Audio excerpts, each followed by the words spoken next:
Ini salah satu di antara buku yang ditakuti sebagian orang, Pak. Fikih ASN dan karyawan. Saya punya cerita tentang buku ini. Ada seorang ASN yang tinggal di Jakarta dan dia kerja di dinas yang banjir. Jadi tidak cuman becek. Pernah dikasih hadiah buku ini oleh temannya. Nah, yang ini buku Ada Apa Dengan Riba. Dikasih hadiah buku fikih ASN. Ini silakan kamu bawa gratis. Enggak, saya enggak mau baca. Saya bicara tentang muslim. Kalau non muslim itu urusannya. Ini muslim diajak untuk kembali kepada ajaran agamamu. Dalam ajaran agamamu praktek yang salah seperti itu tidak boleh. Dia belum lihat isi buku ini, tapi begitu dikasih hadiah buku ini, dia nggak mau, dia nolak. Sama juga yang ini ya. Ada Apa Dengan Riba ini juga termasuk di antara yang ditakuti oleh sebagian orang. Dan di dua buku ini saya sampaikan, di dua buku ini saya tidak pernah cerita horor. Wajah ahlu sunnah diubah oleh Allah menjadi putih, sehingga Allah subhanahu wa ta'ala jadikan mereka punya tanda istimewa dan berkumpul sesamanya dengan tanda wajah yang putih. Tantangan pertama yang akan dihadapi oleh mereka yang komitmen dengan sunnah, dia akan dianggap sebagai orang yang mengubah budaya. Dia dianggap sebagai orang yang mengubah budaya. Dan ini bukan hal yang pertama di masa sekarang. Artinya kalau misalnya Anda yang mengajak orang untuk mengamalkan sunnah Nabi SAW, mengikuti prinsip jalannya para sahabat, kok dikomentari tidak sejalan dengan ajaran orang tua dulu, tidak sejalan dengan ajaran leluhur kami dan seterusnya, itu bukan hal yang baru. Bahkan dalam sepanjang sejarah dakwahnya para nabi, ternyata fenomena seperti itu terjadi. Lelaki pemberani yang sejati adalah lelaki yang siap untuk bertahan dalam kebenaran walaupun dia harus berhadapan dengan aneka tantangan. Seorang muslim dan muslimah yang pemberani, dia siap untuk bertahan dalam kebenaran walaupun dia harus berhadapan dengan aneka tantangan. Alhamdulillah, puji syukur layak kita haturkan kehadirat Allah. Dialah zat yang mengendalikan hati para hambanya. Allah berikan hidayah kepada siapa saja yang dia kehendaki. Allah dekatkan kepada Al-Quran dan Sunnah siapa saja yang dia kehendaki. Sebaliknya Allah jauhkan dari hidayah sesuai dengan apa yang dia kehendaki. Allah berikan hidayah karena karunia-Nya, dan Allah jauhkan sebagian hambanya dari hidayah karena keadilannya. Allah subhanahu wa ta'ala berfirman, yauma tabyaddu wujuhun wa taswaddu wujuh. Pada hari kelak di yaumil qiyamah ada wajah yang berubah menjadi putih dan ada wajah yang berubah menjadi hitam. Kata Ibnu Abbas radhiyallahu anhuma, yauma tabyaddu wujuhu ahli sunnati wal jamaah wa taswaddu wujuhu ahlil bid'ah wal furqah. Kelak di hari kiamat wajah ahlu sunnah diubah oleh Allah menjadi putih, sehingga Allah subhanahu wa ta'ala jadikan mereka punya tanda istimewa dan berkumpul sesamanya dengan tanda wajah yang putih. Kita berharap kepada Allah, semoga Allah subhanahu wa ta'ala menjadikan kita termasuk di antara bagian yang dijadikan wajahnya putih oleh Allah. Salawat dan salam semoga selalu tercurah untuk Nabi Agung Muhammad sallallahu alaihi wasallam. Terutama di malam Jumat kita dianjurkan untuk memperbanyak membaca salawat kepada Nabi sallallahu alaihi wasallam. Dan ahlu sunnah termasuk di antara pionir dalam menyampaikan salawat kepada beliau. Karena setiap kali kita menyebut nama Nabi sallallahu alaihi wasallam, kita mengucapkan sallallahu alaihi wasallam. Ahlu sunnah yang kita maksud adalah mereka yang selalu beriringan dengan hadis Nabi sallallahu alaihi wasallam. Sehingga saat mereka menyampaikan qala Rasulullah sallallahu alaihi wasallam, tidak lupa dia mencantumkan salawat. Disebutkan dalam sebuah hadis, sebagian ulama mempermasalahkan hadis ini, menilai hadis ini tidak valid, dan sebagian menilai hasan. Nabi SAW mengatakan, "Aqrabun nasi manzilatan ilayya aktsaruhum alayya salatan." Orang yang paling dekat posisinya denganku kelak di yaumil qiyamah adalah yang paling banyak bersalawat untukku. Kata Ibnu Hibban rahimahullah, ketika beliau mengomentari hadis ini, beliau mengatakan, dan tidak ada manusia yang posisinya lebih dekat dengan Nabi SAW selain ahlul hadis. Karena ahlul hadis, mereka setiap kali mencantumkan nama Nabi atau gelar Nabi, mereka tidak lupa membaca sallallahu alaihi wasallam. Sehingga kalau di Sahih Bukhari ada 7.000 hadis. Setiap penyebutan qalan Nabi sallallahu alaihi wasallam, anin Nabi sallallahu alaihi wasallam, berarti di satu kitab ini 7.000 salawat. Bisa lebih. Kemudian dibaca oleh kaum muslimin, dan demikian pula dalam kitab-kitab yang lain. Demikianlah prinsip Ahlus Sunnah wal Jamaah. Mereka adalah pionir dalam menyampaikan salawat. Di kesempatan malam ini kita mau mengangkat tema sabar dalam berpegang teguh dengan sunnah, dan sabar untuk menjadi ahlu sunnah. Menjadi ahlu sunnah itu sampai kapan, Pak? Sampai kapan? Sampai mati. Kenapa kita perlu menjadi ahlu sunnah sampai mati? Pernah satu ketika ada orang yang menceritakan pengalamannya ketika dia bersama Imam Ahmad dalam sebuah perjalanan. Lalu orang ini mengatakan, wa kana katsira sumt. Imam Ahmad itu banyak diam, jarang berbicara. Wa idza takallama qal, dan begitu beliau mengucapkan sesuatu, yang terucap dari lisan beliau, Allahumma amitna 'alal islami was sunnah. Ya Allah, wafatkanlah aku dalam kondisi sebagai muslim ahlu sunnah. Demikian pula banyak ulama yang lain, mereka berdoa kepada Allah Subhanahu wa taala agar dimatikan alal islami was sunnah, sebagai muslim ahlu sunnah. Fa innahu man mata 'ala sunnah mata 'alal khairi kulli. Karena siapa yang mati sebagai muslim ahlu sunnah, berarti dia akan mendapatkan jaminan kebaikan. Dan seperti yang ayat tadi kita baca, Allah Subhanahu wa taala akan kumpulkan ahlu sunnah ketika di yaumil qiyamah, di mana mereka diberi oleh Allah Subhanahu wa taala satu ciri keseragaman. Apa itu? Wajahnya dibuat oleh Allah Subhanahu wa taala menjadi wajah yang putih. Baik.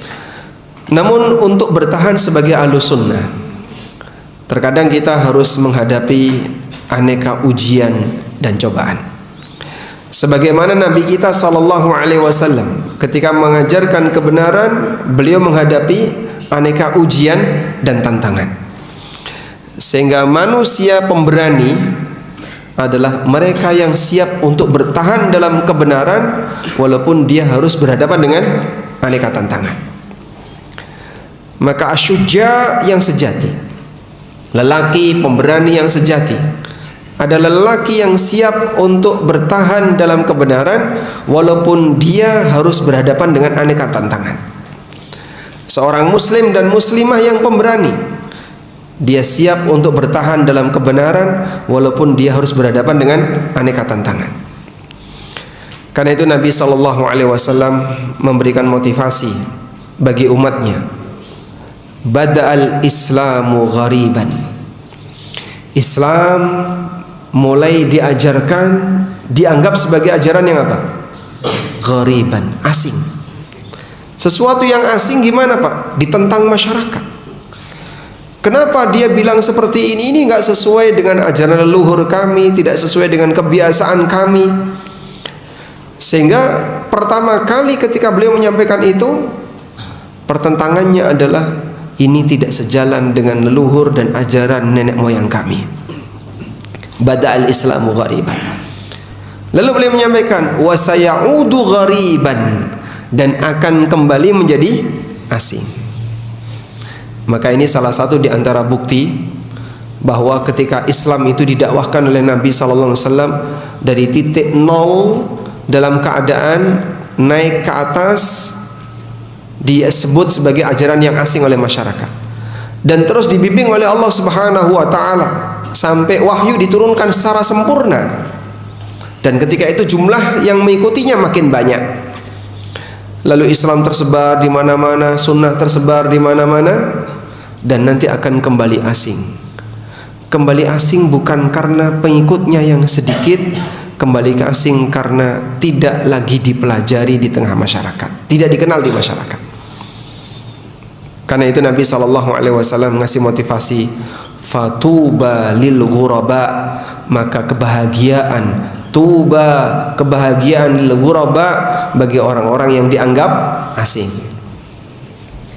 Manhum ya Rasulullah, lalu siapakah orang yang dianggap asing itu ya Rasulullah? Alladzi yuslihu ma afsadan nas, mereka adalah manusia yang memperbaiki bagian yang dirusak oleh masyarakat.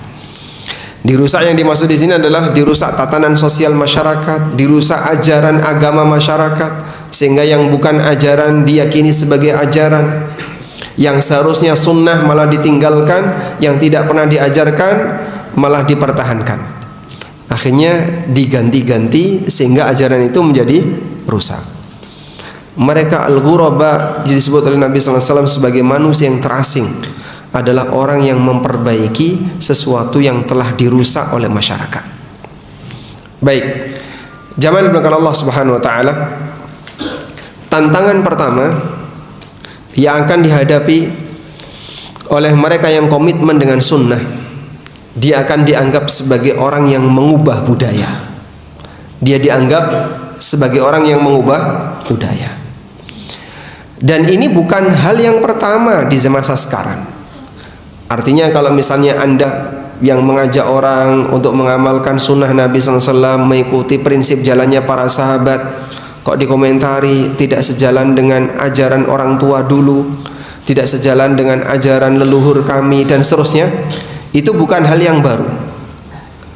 Bahkan dalam sepanjang sejarah dakwahnya para nabi, ternyata fenomena seperti itu terjadi. Sehingga dari dulu para nabi masa silam selalu ada komentar demikian. Para rasul yang mereka berdakwah di tengah umatnya dikomentari telah mengubah ajaran leluhur. Anda bisa buka firman Allah Subhanahu wa taala di surat Az-Zukhruf ayat 23. Di surat Az-Zukhruf ayat 23, Allah Subhanahu wa taala berfirman, "Wa kadzalika ma arsalna min qablika fi qaryatin min nadhirin."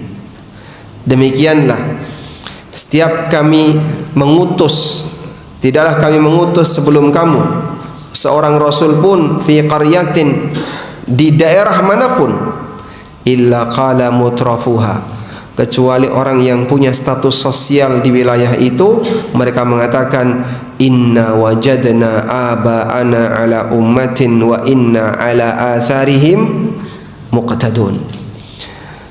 Kami jumpai leluhur kami itu sudah punya ajaran tertentu, wa inna ala atharihim muqtadun, dan kami mengikuti ajaran mereka. Sehingga setiap kali para nabi diutus oleh Allah selalu ditentang oleh kaumnya dengan mengatakan apa? Kami menjumpai ajaran leluhur kami, masyarakat kami, budaya kami nggak kayak gini, dan kami mengikuti apa yang sudah diajarkan oleh para leluhur-leluhur kami. Inna wajadna aba'ana ala ummah, kami jumpai bapak-bapak kami telah mengikuti ajaran agama tertentu, ajaran ibadah tertentu, wa inna ala atharihim muqtadun, dan kami mengikuti ajaran mereka. Kenapa kau datang membawa yang baru? Ini orang aneh. Sehingga para nabi disebut sebagai orang yang aneh, orang yang menyimpang, gara-gara dianggap dan dituduh mengubah ajaran leluhur. Sehingga disinilah kita bisa lihat pertentangan agama itu dengan budaya. Dari sejarah perjalanan para nabi yang berdakwah yang Allah ceritakan dalam Al-Quran, agama itu ditentang dengan budaya. Kamu bawa seperti ini bertentangan dengan budaya kami, sehingga budayanya dikuatkan oleh mereka, dimenangkan oleh mereka, ajaran agamanya disingkirkan. Padahal yang satu datang dari wahyu, sementara budaya itu buatan manusia. Kita sepakat budaya itu buatan siapa, Pak? Manusia. Sedangkan syariat turun dari Allah melalui wahyu. Maka sangat disayangkan kalau ada orang yang salah dalam memposisikan sehingga budaya dijadikan agama. Berbudaya itu boleh nggak, Pak? Berbudaya itu boleh enggak? Boleh. Boleh atau tidak boleh? Boleh. Syaratnya apa? Tidak bertentangan dengan syariat. Silahkan berbudaya, tapi jangan jadikan budaya sebagai agama.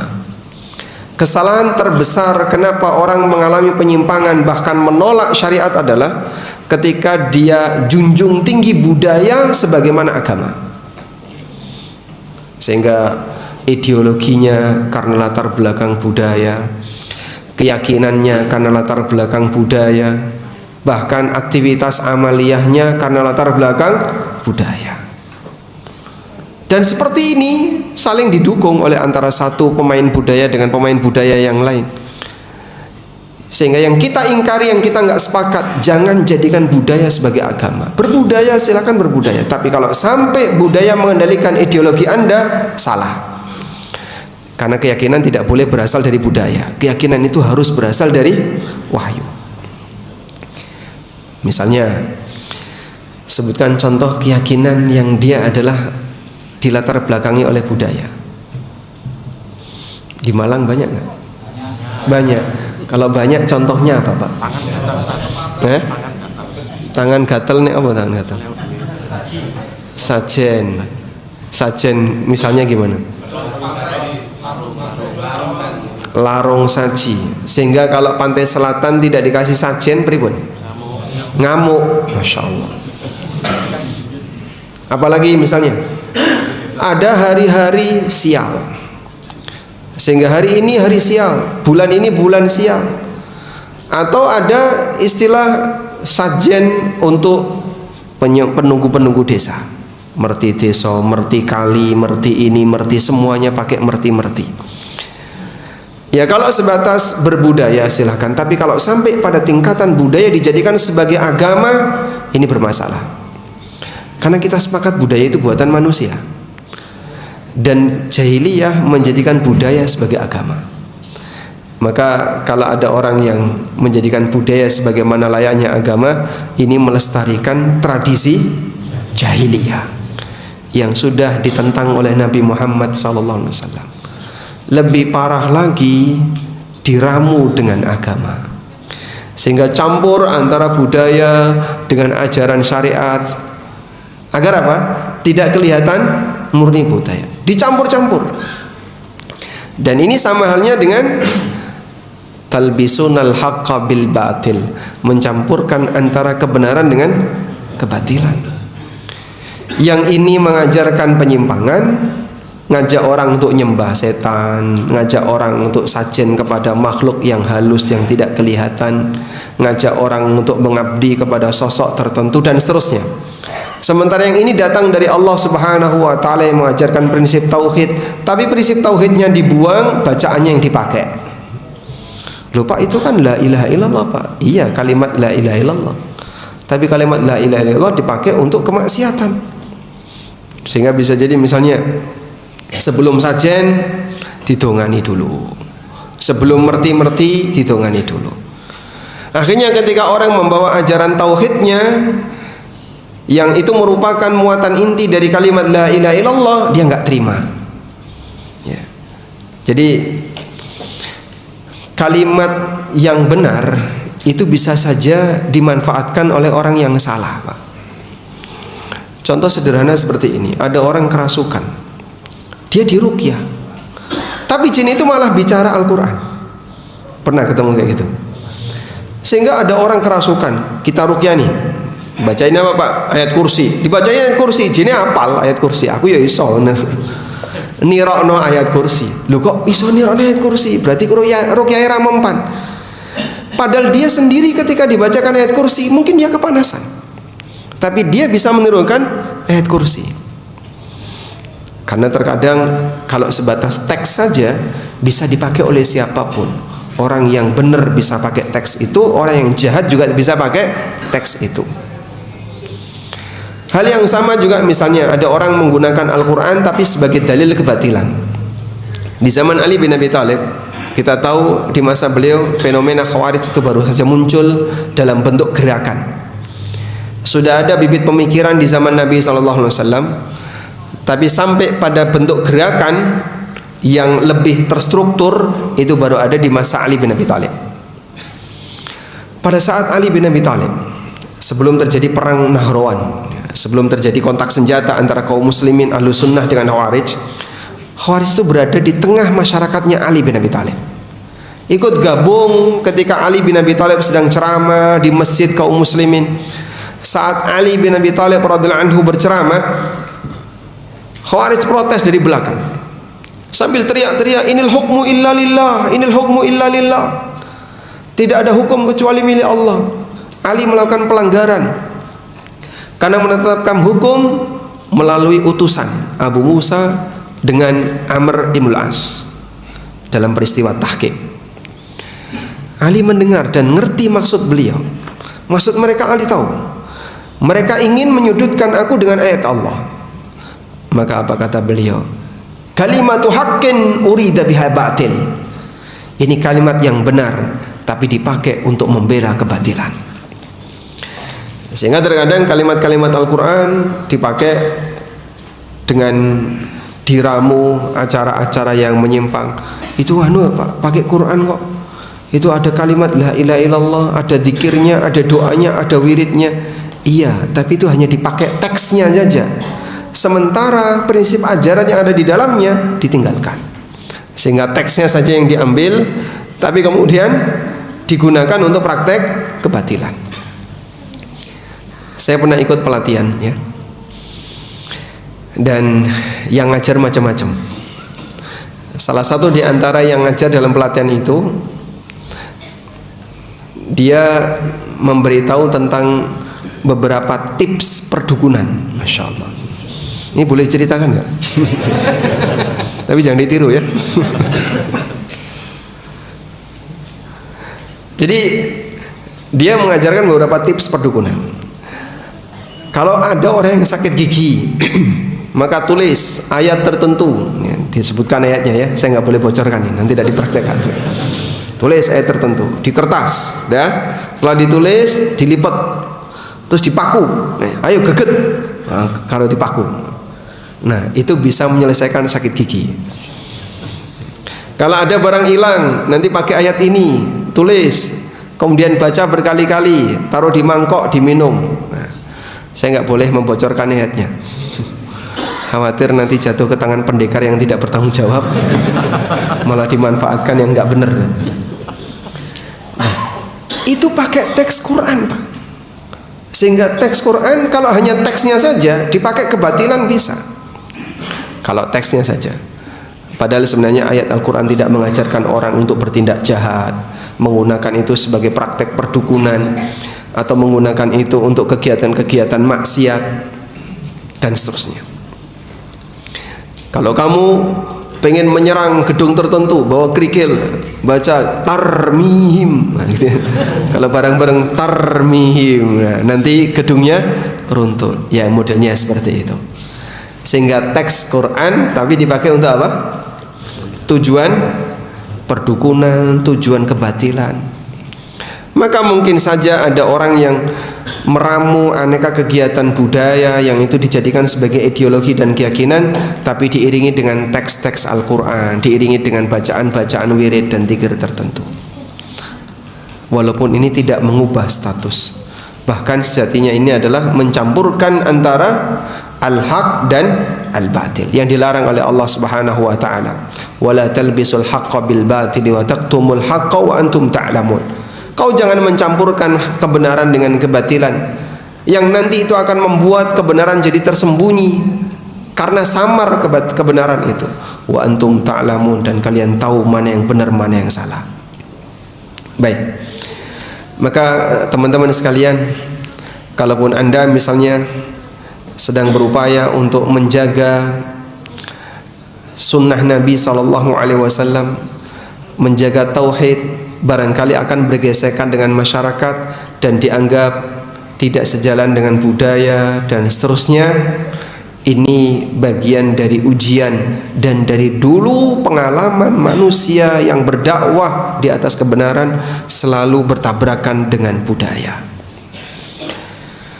Kalau budaya itu bukan ideologi, misalnya budaya sopan santun, budaya tepo seliro, budaya apalagi Pak, suka menyapa, akrab dengan sesama, ater-ater, gerapiak dengan tetangga, dengan kawan, dan seterusnya, silahkan dilestarikan.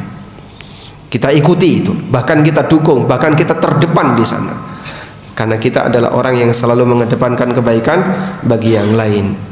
Sebab kita ingin jadi manusia yang paling bermanfaat bagi umat. Baik, selanjutnya tantangan yang kedua ketika seseorang bertahan dalam kebenaran, bertahan dalam sunnah, adalah ujian berkaitan dengan kepentingan dunia.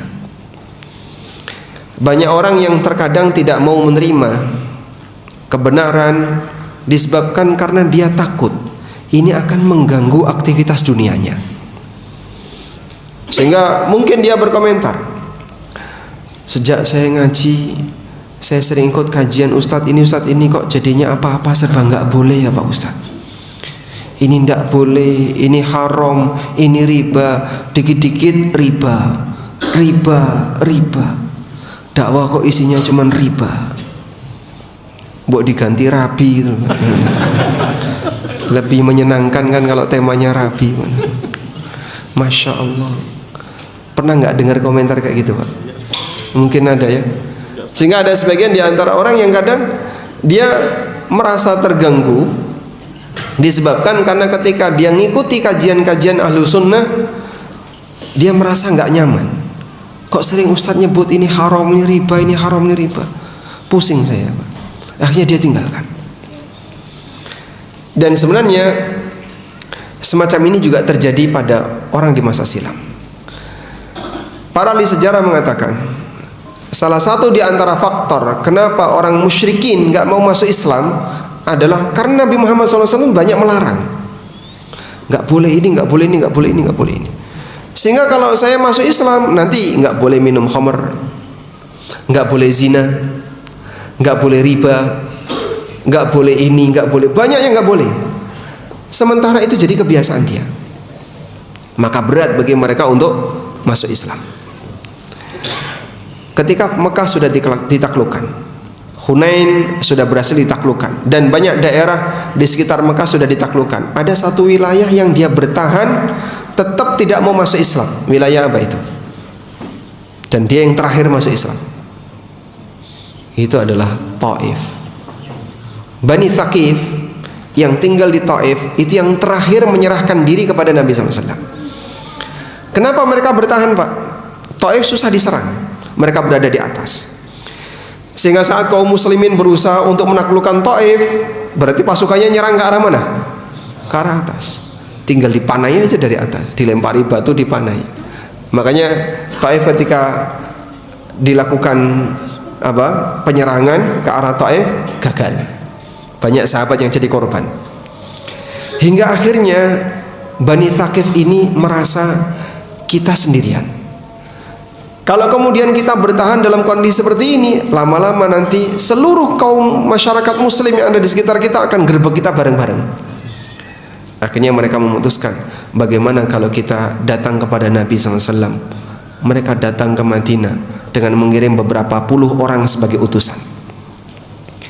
Nah, saat mereka tiba di Madinah, oleh Nabi SAW mereka dibuatkan tenda tepat di depan pintu Masjid Nabawi. dalam posisi mereka belum masuk Islam. Tujuannya adalah agar mereka banyak mendengarkan ceramah Nabi SAW dan melihat kegiatan kaum muslimin di Masjid Nabawi. Sampai akhirnya mereka memutuskan bahwa Taif akan masuk Islam. Tapi mereka menyampaikan 4 syarat. Ibnu Abdi Yalil, ya, ini pernah punya pengalaman menyakitkan dengan Rasulullah SAW. Nabi SAW pernah berdakwah ke Taif, yang kemudian mereka mempermalukan Rasulullah SAW, beliau ditolak dan dipermalukan. Itu pemicunya adalah Ibnu Abdi Yalil ini, dan salah satunya ada di situ. Masya Allah, pemurahnya Nabi SAW, Ibnu Abdi Yalil dimaafkan, padahal dia punya pengalaman yang menyakitkan kepada Rasulullah SAW. Nah, mereka menyatakan, ya Rasulullah, kami bersedia untuk masuk Islam, tapi kami minta 4 syarat. Apa itu? 1, mohon agar berhala Lata tidak dibongkar, jadikan itu sebagai cagar budaya. Masya Allah, karena itu adalah peninggalan nenek moyang kami, dan berhala Lata itu berada di Taif, sehingga orang Taif kalau mau haji, mereka sajen dulu ke berhala Lata baru berangkat. Mohon berhala Lata untuk tidak dibongkar, pertahankan itu untuk kami jadikan sebagai cagar budaya. Nabi SAW tidak bersedia. Kalau begitu ya Rasulullah, beri waktu selama 3 tahun. Nabi SAW tidak bersedia. Baik, kasih kami waktu 1 tahun untuk mempertahankan berhala Lata. Gak bersedia. Kalau kalian tidak mau merobohkan berhala Lata, nanti kami akan merobohkan.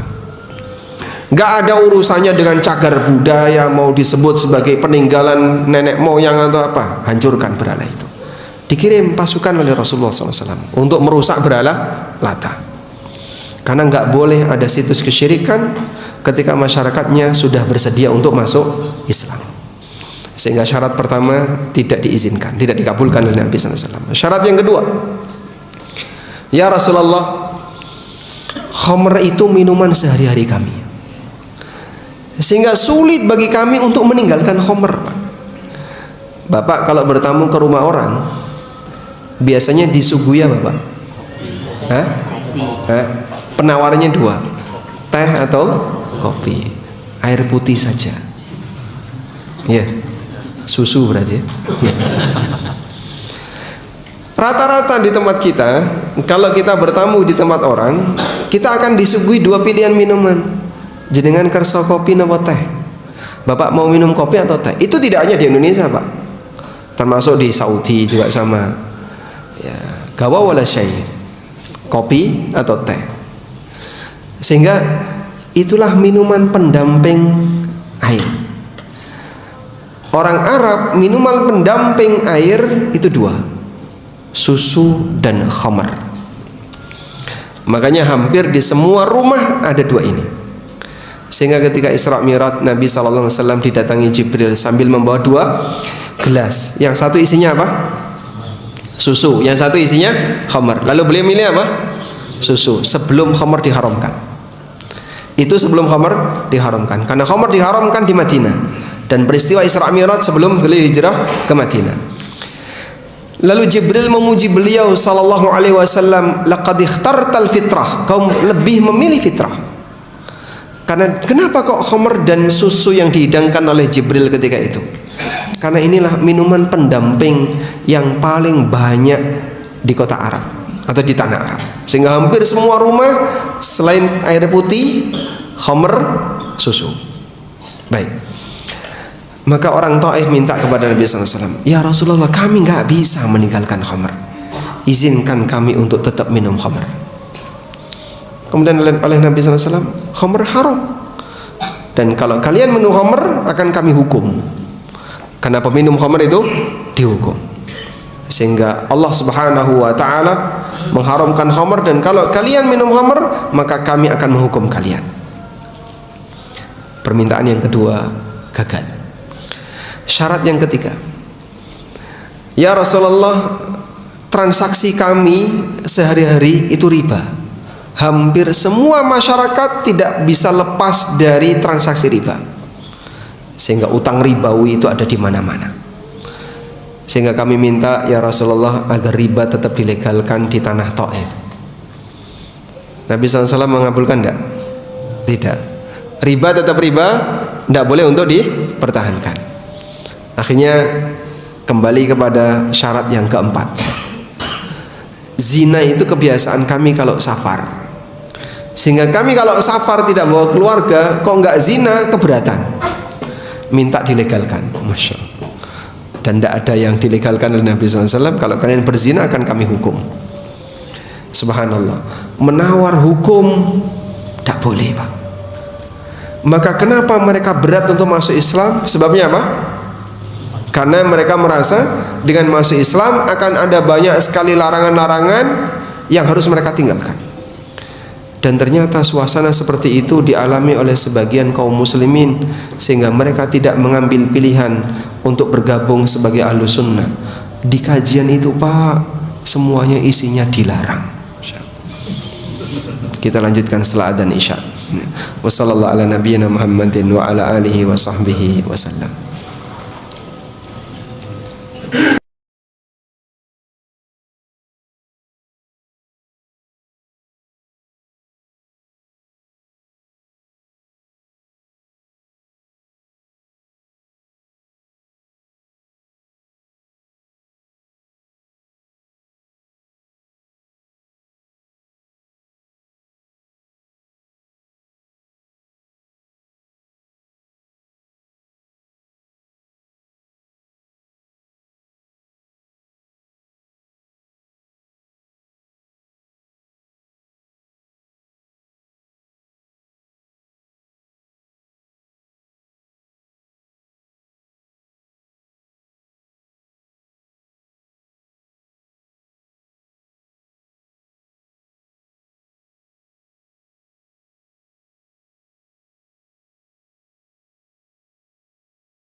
Wa ala Rasulillah wa ala alihi wa sahbihi wa mawalah, wa ashhadu an la ilaha illallah wahdahu la syarikalah, wa ashhadu anna Muhammadan abduhu wa rasuluh.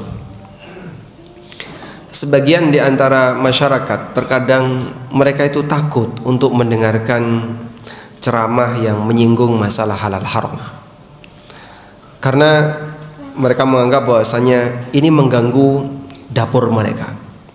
Apalagi mohon maaf di akhir zaman, ketika orang sudah tidak peduli lagi dengan yang namanya hasil kerja dia. Seperti yang pernah disabdakan Nabi SAW, la ya'tiyanna 'alan nasi zamanun la yubalil mar'u bima akhadha min amin halalin amin haram. Akan datang satu zaman di mana manusia tidak peduli dari mana dia mengambil harta, apakah dari yang halal ataukah dari yang haram. Dan bahkan kadang saling memotivasi. Zaman gini masih bahas masalah haram, Mas, itu jadul. Harusnya gimana, Pak? Udahlah, biarkan saja orang berkreasi. Maksudnya ya, yang namanya orang nyari yang haram aja susah kok, bicara masalah yang halal. Enggak, kami tetap menjaga komitmen. Kita harus menjaga kehalalan rizki, dan kita ajarkan kepada masyarakat untuk selalu menjaga kehalalan pendapatan. Ya kalau begitu saya nggak mau dengerin kajian yang kayak gitu. Itu pilihan Bapak. Tapi ingat, fenomena orang seperti ini sudah ada sejak masa silam. Ada orang yang ketakutan mendengarkan kebenaran karena kebenaran itu bertentangan dengan kebiasaan buruk yang dia lakukan. Dia merasa nggak nyaman ketika dengar peringatan seperti A, seperti B yang disampaikan dalam Al-Quran maupun hadis Nabi SAW. Allah Subhanahu wa Ta'ala berfirman, "Fama lahum 'anit tadhkirati mu'ridin." Kenapa mereka berpaling dari peringatan Allah? Ka'annahum humurun mustanfirah farrat min qaswara. Mereka itu seperti keledai yang ketakutan, farrat min qaswara, yang lari dari kejaran singa. Sehingga disebut oleh Allah Subhanahu wa Ta'ala layaknya keledai, himar, mustanfirah yang ketakutan, farrat min qaswara, lari dari kejaran singa. Lihat singa dari kejauhan dia sudah terbirit-birit. Baru lihat posternya saja itu sudah ketakutan, Pak. Itu belum dengerin loh, Pak. Makanya kan terkadang pengajian kayak gitu nggak suka saya sukanya ya dia pilih kajian yang memang sama-sama pengajian, Pak, tapi seneng yang lebih banyak stand up komedi ya, yang banyak dagelannya, sehingga begitu kajian selesai, gimana tadi? Lucu, Masya Allah. Testimoninya yang ngisi lucu. Subhanallah. Sampai kapan kita akan bertambah ilmunya kalau seperti ini disikapi menakutkan? Sehingga terkadang orang nggak mau dengerin karena dia merasa khawatir. Di surat Al-Baqarah Allah kasih perumpamaan tentang keberadaan orang yang dia ketakutan untuk mendengarkan isi Al-Quran karena dia seperti petir yang menyambar sehingga sampai dia sumbat telinganya. Au kasayyibim minas sama fihi dhulumatun wa ra'dun wa barq yaj'aluna asabi'ahum fi adhanihim minas sawa'iqi hadharal maut. Allah Subhanahu wa Ta'ala ngasih perumpamaan, au kasayyibim minas sama, atau seperti hujan lebat yang turun dari langit. Dalam hujan lebat itu fihi zulumat, ada suasana gelap karena mendung, wa ra'dun wa barq, dan ada petir dan kilat. Yaj'aluna asabi'ahum, mereka pasang jarinya, fi adhanihim, untuk menutupi telinga mereka, minas sawa'iqi, ketika ada petir, hadzaral maut, karena takut mati. Ibnu Qayyim itu punya satu buku judulnya Al-Amthal fil Quran. Aneka permisalan-permisalan yang diceritakan oleh Allah dalam Al-Quran. Karena Allah terkadang memberikan penjelasan kepada hambanya dalam bentuk permisalan. Yang bisa paham itu tanda orang yang berpikir. Allah Subhanahu wa Ta'ala mengatakan, wa tilkal amthalu nadribuha linnas wa ma ya'qiluha illal alimun. Demikianlah permisalan yang aku buat untuk manusia dan tidak ada yang bisa memahaminya illal alimun, kecuali yang pintar, yang berilmu. Maka kalau Bapak pengen menguji diri sendiri, apakah saya termasuk orang yang pintar menurut standar Quran atau tidak, Bapak buka ayat permisalan dalam Quran, baca terjemahannya, kalau paham alhamdulillah, Anda layak bersyukur. Kalau nggak paham, seharusnya nangis ya. Karena dulu sebagian di antara sahabat kalau membaca ayat permisalan dan mereka nggak paham, mereka sedih. Karena berarti mereka tidak termasuk di antara orang alim yang disebutkan oleh Allah dalam Al-Quran. Baik, Allah Subhanahu wa ta'ala memberikan gambaran au kasayyibin minas sama, atau seperti hujan lebat yang turun dari langit. Hujan lebat itu apa sih Pak? Itulah wahyu. Sehingga ilmu itu seperti air hujan dan bumi seperti apa? Bumi seperti hati manusia. Ilmu itu ibarat air hujan, sedangkan hati manusia seperti permukaan bumi. Hujan turun lebat dari langit menggambarkan ilmu yang diturunkan oleh Allah Subhanahu wa ta'ala dalam jumlah banyak. Tapi tidak semua ilmu yang diturunkan oleh Allah berupa syariat ini disenangi oleh orang. Di tengah hujan itu ada petir. Petir inilah peringatan keras yang diberikan oleh Allah Subhanahu wa ta'ala terhadap aneka pelanggaran yang dilakukan oleh para hamba. Bahasa kita kalau dibaca nyelekit, ancamannya kenceng.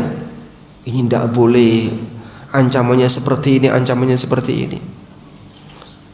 Tapi nggak paham ya Pak. Nah itu masalahnya.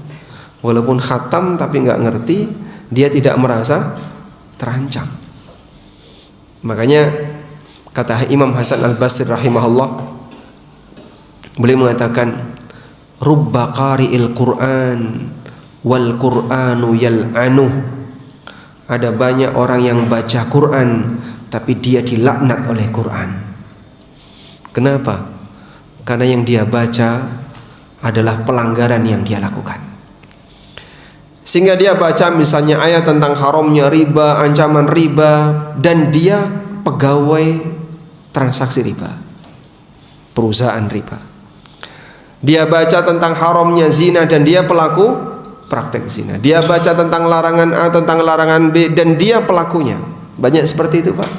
Banyak. Bisa jadi dia sendiri pimpinannya, pimpinan dari pelanggaran itu. Makanya di sini jamaah kita bisa lihat ya, ada orang yang membaca Quran tapi dia dilaknat oleh Al-Quran. Maka pada posisi ini Allah Subhanahu wa ta'ala menyebutkan ada bagian seperti petir yang membuat orang itu ketakutan sehingga dia taruh jarinya untuk menutupi telinganya, nggak mau dengar. Kalau yang nggak ada petir dia mau dengar, dia buka telinganya. Ketika ada petir dia tutup telinganya. Hadarul maut, karena takut mati. Takut mati maksudnya gimana Pak? Takut kehilangan sebagian peluang dunianya, takut ini tidak boleh, takut itu tidak boleh, dan seterusnya. Sehingga dia berusaha untuk menghindar.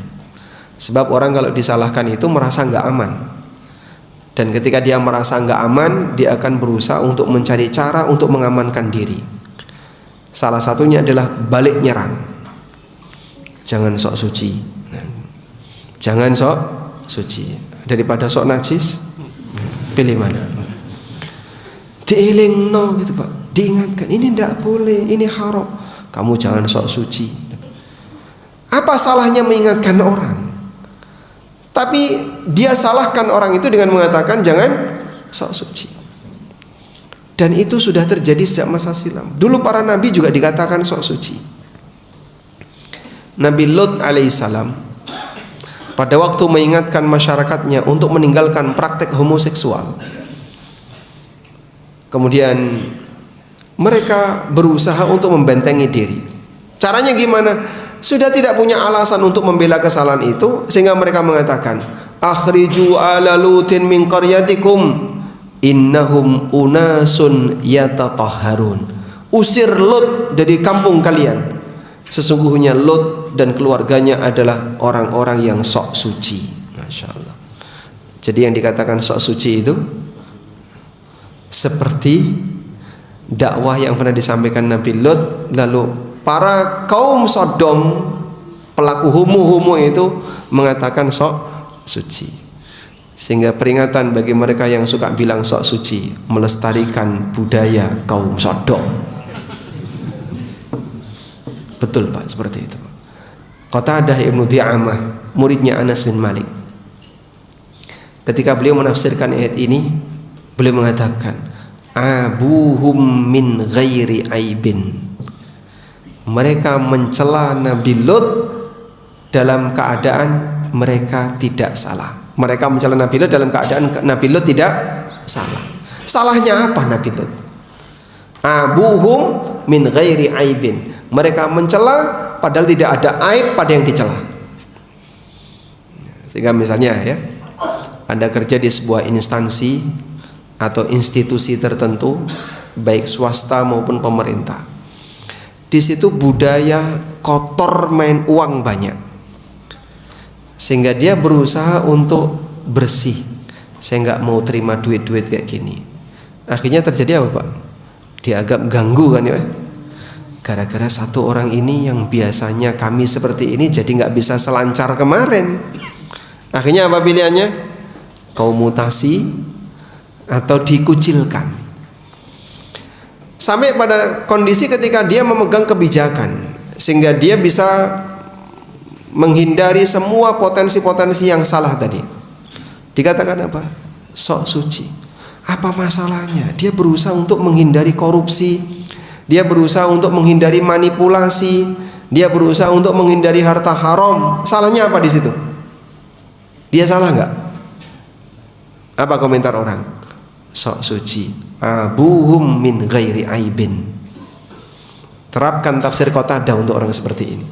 Berarti mereka yang ngomong sok suci tadi mencela orang suci, padahal orang suci ini nggak punya salah. Orang suci yang saya maksud adalah dia tidak ikut-ikutan kotor bersama yang lain. Dan ujian ini berat Pak. Makanya dakwah tauhid sunnah sinkron dengan perhatian masalah halal haram, sehingga mereka selalu menyerukan tinggalkan yang haram, tinggalkan riba, tinggalkan harta-harta yang bermasalah, sabar untuk bertahan dengan sesuatu yang halal, karena kita akan dihisab oleh Allah Subhanahu wa taala. Tapi bagi sebagian orang seperti ini dianggap sebagai benalu masyarakat. Karena apa? Ganggu proses yang terjadi di masyarakat. Gampang menyalahkan. Sebenarnya bukan menyalahkan, kita meluruskan. Ini salah Pak, ini riba, tinggalkan. Kok kamu sok tahu riba? Bukan sok tahu Pak. Kami punya ilmu dalilnya seperti ini. Di sini nggak ada bukunya ya. Buku ada apa dengan riba? Baik. Mungkin buku ini sebagai contoh. Ini salah satu di antara buku yang ditakuti sebagian orang Pak. Fikih ASN dan karyawan. Saya punya cerita tentang buku ini. Ada seorang ASN yang tinggal di Jakarta, dan dia kerja di dinas yang banjir. Jadi tidak cuman becek. Pernah dikasih hadiah buku ini oleh temannya. Nah, yang ini buku ada apa dengan riba. Dikasih hadiah buku fikih ASN. Ini silakan kamu bawa gratis. Enggak, saya enggak mau baca. Saya bicara tentang muslim. Kalau non muslim itu urusannya. Ini muslim diajak untuk kembali kepada ajaran agamamu. Dalam ajaran agamamu praktek yang salah seperti itu enggak boleh. Dia belum melihat isi buku ini. Tapi begitu dikasih hadiah buku ini, dia enggak mau, dia nolak. Sama juga yang ini ya. Ada apa dengan riba ini juga termasuk di antara yang ditakuti oleh sebagian orang. Dan di dua buku ini saya sampaikan, di dua buku ini saya tidak pernah cerita horor. Wallahu a'lam. Cuman dia ketakutan untuk baca, belum ngerti isinya lah Pak. Ada ibu-ibu yang bawa buku ini ke rumahnya, ditaruh di meja. Ya tujuannya biar mempengaruhi suaminya yang masih bertransaksi riba. Emosi berat itu suaminya. Kau berani buka buku ini, rumah tanggamu terbakar. Masya Allah. Dia takut membaca isinya. Baik. Sehingga ada fenomena orang ketakutan apa tadi? Mendengar kebenaran, orang ketakutan untuk menyimak sesuatu yang benar karena dianggap itu mengganggu aktivitas yang dia lakukan. Ahlu sunnah berbeda.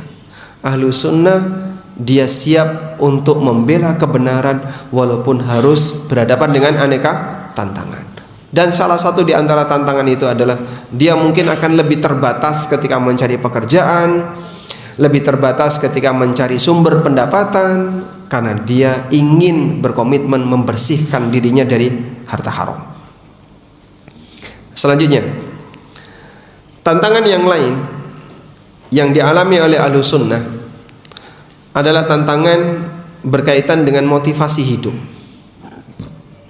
Motivasi hidup Ahlus Sunnah itu selalu diarahkan ke akhirat, sehingga hampir semua kegiatan pengajian yang diberikan oleh para asatidzah Ahlus Sunnah mengedepankan akhirat dan akhirat. Maka saat kita menjelaskan tentang fadhail a'mal, fadilah-fadilah amal, dapat surga, jaminan kebahagiaan di akhirat, diselamatkan dari neraka, itu yang selalu kita kedepankan. Berbeda dengan hadis palsu dan maudhu atau hadis yang dhaif. Di antara ciri hadis dhaif, kalau menceritakan tentang fadilah-fadilah amal, itu lebih banyak bernuansa dunia. Kalau kau mengamalkan seperti ini, nanti seluruh hajatmu terkabul, dan hajat keluargamu terkabul, rezekimu jadi lancar, jodohmu makin lancar, umurmu makin panjang, dan seterusnya. Begitu Pak ya. Makanya terkadang ada banyak sekali amalan-amalan yang itu sama sekali nol putul, tidak ada dalilnya. Tapi motivasi yang dibangun dalam amalan itu apa? Mendapatkan kesejahteraan dunia. Dapat ini, dapat ini, dapat ini. Itu ciri-ciri amal yang berasal dari hadis palsu atau hadis maudhu. Tapi kalau yang berasal dari hadis-hadis sahih, sebagian besar, kebanyakan mengarah kepada motivasi akhirat. Makanya jemaah, ketika kita memotivasi orang untuk sedekah, sebagaimana Nabi SAW ketika memotivasi masyarakat untuk sedekah, apa motivasinya? Lebih kepada nuansa akhirat. Ittaqun nar walau bisyikkit tamrah. Takutlah kamu kepada neraka walaupun dengan secuil kurma. Jadi motivasi sedekah, motivasinya apa? Takut neraka.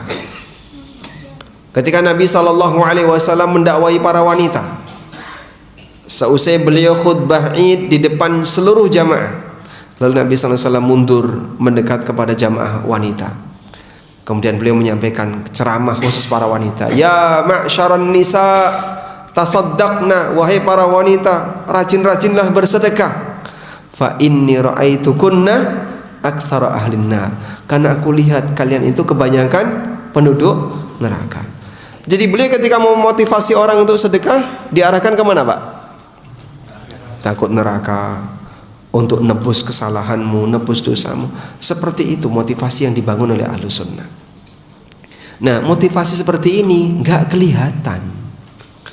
Kapan Pak? Yo nanti pengen surga, nggak bisa sekarang. Sehingga karena nggak kelihatan, ketika diajarkan kepada masyarakat, tidak sehebat ketika motivasinya motivasi duniawi. Iki nggo tombo, ini untuk barokah, ini untuk ini biar rezekinya makin lancar, ini bisa jadi obat dan seterusnya. Itulah motivasi dunia. Kita tidak mendidik masyarakat dengan motivasi duniawi, kegiatan ibadah tapi dipakai untuk motivasi duniawi. Sehingga banyak orang yang terkadang ngejar motivasi duniawi. Misalnya apa Pak? Air yang sudah bercampur dengan bacaan dzikir, air dzikir dijual, air dzikir dibagi-bagikan dan seterusnya ya. Sehingga dia datang terkadang hanya untuk nyari air. Kenapa Pak? Ini sudah banyak terkena dzikir. Maka karena banyak terkena dzikir, sehingga air ini menjadi air mujarab. Kalau ruqyah kita sepakat, salah satu di antara metode ruqyah adalah menggunakan media air. Bapak gunakan air, bacakan Al-Fatihah, kemudian diminumkan ke anaknya atau diminum sendiri, silahkan. Karena salah satu di antara media untuk ruqyah air. Tapi kalau bukan ruqyah, misalnya orang baca Quran biasa, lalu air di sekitarnya ditata, kemudian ini mambu bacaan Quran, ini nanti akan jadi air mujarab, ini tidak ada hubungannya. Jika benda yang sering terkena paparan bacaan Quran menjadi benda sakti dan mujarab, maka yang paling sakti adalah mikrofon Masjidil Haram. Nah, ini kan setiap hari kena langsung, dipakai untuk sholat taraweh 1 juz. Tapi nggak ada orang yang ngalap berkah pakai mikrofon masjid. Ada nggak, Pak? Pernah nemu, Pak? Baik. Ya kalau mau ruqyah silakan. Tapi ruqyah dengan cara apa? Dibacakan dengan niat ruqyah. Sebab baca Quran itu ada beragam niat. Ada baca Quran dengan niat tilawah, seperti baca Quran biasa. Ada baca Quran dengan niat istidlal, baca Quran untuk dijadikan dalil. Seperti Nabi SAW berkhutbah, lalu beliau mengatakan qala ta'ala, Allah berfirman seperti ini. Wa qala ta'ala, seperti untuk yang dijadikan sebagai alat istidlal untuk pengambilan dalil, itu tidak pakai ta'awud, enggak pakai a'udzubillahi minasyaitonir rajim. Maka dalam riwayat khutbatul hajah yang disebutkan oleh Ibnu Mas'ud, Nabi SAW ketika mengutip ayat enggak pakai a'udzubillahi minasyaitonir rajim, karena tidak sedang tilawah, tapi sedang istidlal, menggunakan ayat sebagai dalil. Maka beliau hanya mengutip satu ayat lalu disampaikan sebagai dalil. Ya. Kemudian ada yang bacaan Quran dengan niat untuk ruqyah, maka dia berfungsi sebagai bacaan ruqyah. Karena ruqyah bisa pakai Quran, bisa pakai doa-doa yang diajarkan Nabi SAW, bisa pakai wirid.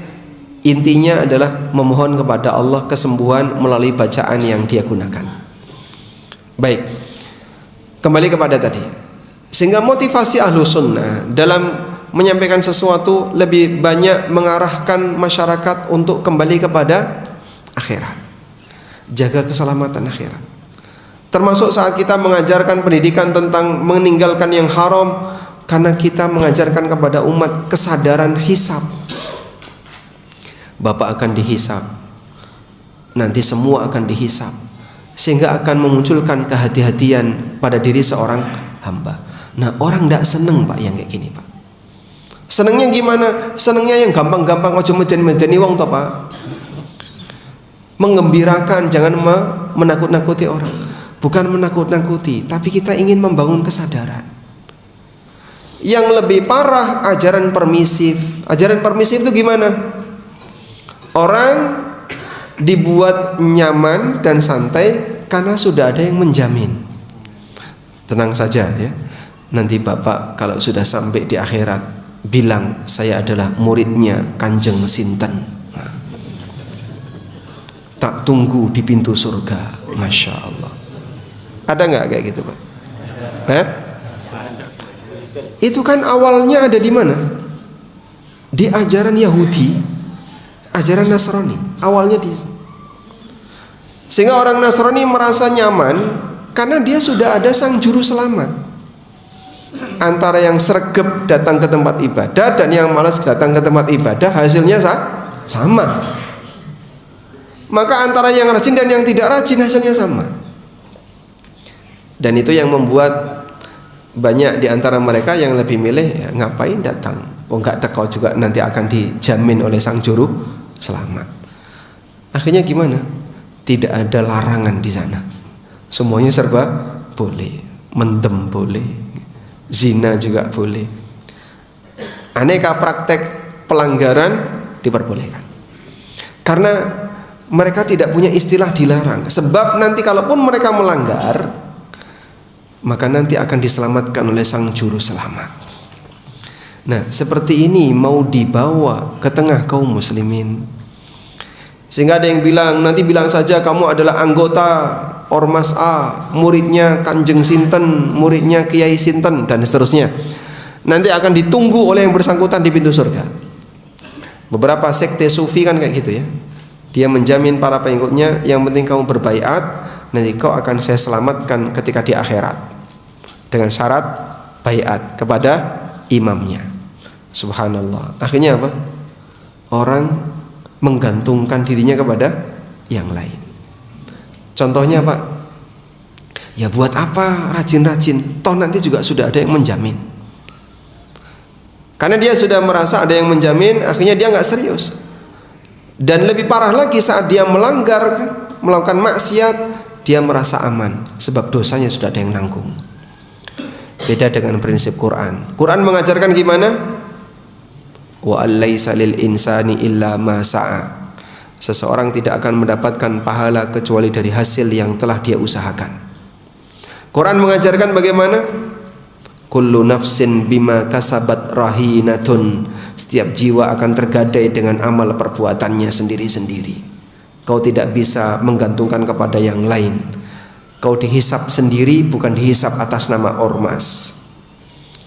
Al-Quran mengajarkan wala taziru waziratun wizra ukhra. Seseorang tidak bisa menanggung dosa orang lain. Kalau kau berdosa, kau yang bertanggung jawab, tidak bisa ditanggung oleh orang lain. Seperti itu pendidikan yang diberikan oleh Quran. Sehingga pendidikan seperti ini mengajarkan orang untuk perhatian kepada masing-masing. Perbuatanmu kau akan dihisap, tidak bisa diselamatkan oleh yang lain. Ada yang aneka keyakinan, diselamatkan oleh nasab, diselamatkan oleh keturunan, jalur keturunan, diselamatkan oleh kelompok dan seterusnya. Itu semuanya nggak benar. Fatimah radhiyallahu anha dipanggil oleh Nabi sallallahu alaihi wasallam, "Ya Fatimah binta Muhammad, sali min mali ma syi'ti." Wahai Fatimah bintu Muhammad, kau boleh minta apapun hartaku yang kau inginkan. La ughni anki minallahi syai'a, tapi ingat aku tidak bisa menolongmu di hadapan Allah sepeser pun. Itu Fatimah Pak ya. Nabi SAW mengatakan kepada Fatimah gimana? Aku tidak bisa menolongmu di hadapan Allah sepeser pun. Maka tidak ada istilah manusia terjamin dari tanggung jawab karena sudah ada yang menjamin, yaitu gurunya. Itu tidak ada. Saya tidak menjamin dosa Bapak Ibu, sebagaimana Bapak Ibu tidak menjamin dosa saya. Dan para asatidzah Ahlussunnah tidak pernah obral jaminan, karena masing-masing kita akan mempertanggungjawabkan amal kita. Ya, mungkin akan berbeda dengan sebagian orang yang suka menjamin-jamin kayak gitu. Subhanallah. Padahal tidak ada yang bisa menjamin keselamatan hamba di akhirat kecuali siapa? Allah. Baik. Wallahu ta'ala alam. Mungkin itu yang bisa kita sampaikan sebagai bagian dari beberapa prinsip yang diajarkan oleh Ahlussunnah. Dan bagian inilah yang kadang berat bagi sebagian masyarakat, sehingga mereka tidak mau untuk ikut bergabung, dan bahkan kadang menjadi bagian dari ujian dan cobaan bagi mereka yang berkomitmen di atas kebenaran. Wallahu a'lam wa sallallahu ala nabiyyina Muhammadin wa ala alihi wa sahbihi wasallam.